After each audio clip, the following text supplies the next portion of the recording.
made some friends. From day one to today, we have been bonding and vibing at Age Lagos 2024. And I have these two beautiful ladies to thank for that because they've been making me smile a lot and vibing. And I have Elizabeth. Elizabeth, how are you? I'm very good. Lagos has been very gracious and very friendly. I can see that she's smiling. And I also have here Lindsay Kalbfleisch. Lindsay, how are you? I'm also having a great time. It's been a party. I can see. It's been 3 days so far. How's the experience been so far? It's been informative and it's been interesting to hear about all the different experiences people are having as this market shifts and changes in Africa. And it's been a lot of fun. It's a good balance, nerdy and fun. Yeah. And I like that I contributed to the fun, didn't I? I did. But I'm going to start with you, Elizabeth. Let's talk about GREO. Tell us a little bit about GREO and what's the importance or impact GREO has had in the gaming sector so far. Okay, so GREO is a nonprofit that works out of Canada, but we work globally. We've been in existence for 25 years. We're a nonprofit. We work independently. We work with all sorts of regulators, community organizations, academics. We do primary research, secondary research, evaluation, stakeholder engagement, strategy development, and we have the world's largest safer gambling evidence center in the world. So we love to bring stakeholders together for social purpose to minimize the societal impacts of gambling. Okay, thank you so much. Talking about impact, let's talk about GREO's impact in summits like this. This is the first of its kind here in Lagos, Nigeria. Africa, I'm going to say. But then again, I'll say this is the first of its kind by an African for Africa. You get it? So, yeah. Let's talk about the impact that GREO we have in the African market with summits like this.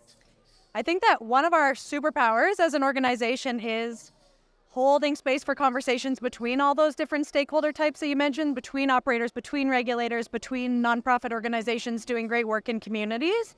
And I guess because we work globally, we hear people experiencing similar challenges all over the world, and we've done a lot of evidence-based problem solving with partners all over the world around how we might make shifts within our practices and within our policies to make gambling safer and sustainable and enjoyable for everyone. And so what we bring to a summit like this is that, holding that space for people to work together to tackle some of those challenges, and just this knowledge of what's going on in jurisdictions that are perhaps a little further ahead in their journey with online gambling and market expansion, all the things that we're tackling and seeing in Africa, and really doing it together as a whole stakeholder group rather than one at a time in isolation and in silos.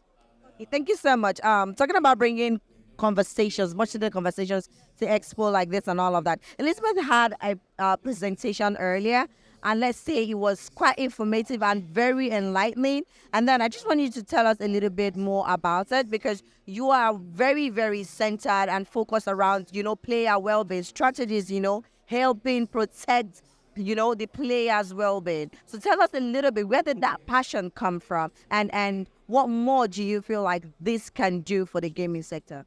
Well, I've worked in public health for over 20 years on various public health issues.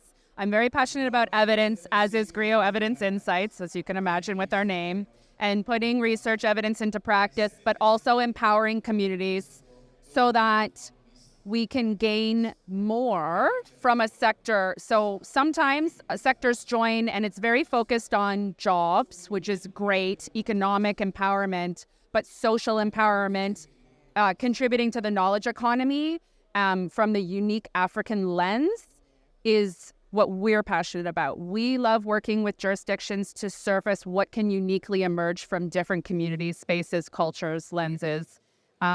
It means we're constantly learning ourselves. We are never bored in our work. We are always learning, unlearning. As much as there's commonalities, there's also unique attributes. And so it's sort of insatiable if you're a nerd, because there's just always more to learn. Yeah. All right. Thank you so much. Before I let both of you go, I'm going to ask you, Lindsay, what do you think you want to be the take home for everybody attending the summit this year, and what also will be that important take home for you from this summit? I think not only are the different jurisdictions in Africa really starting to establish themselves and really excited, there's a lot of energy and excitement around that, I'm impressed with how thoughtful everyone is being in their approaches and how we can balance all the economic benefits from gambling, the potential harms, and thinking about how we can take some of those economic benefits and invest them in the communities that really need them. So, I think I'm really excited to see where this goes with all of this sort of connected and thoughtful dialogue around how we can do this work well. All right, thank you so much. I told you guys, they're so full of energy. You can feel it emanating from this screen right now. Thank you so much, Elizabeth, for talking to me. Thank you, Lindsay, for talking to me. I hope you both have an amazing time for the rest of the summit. And I hope I get to vibe with you both more.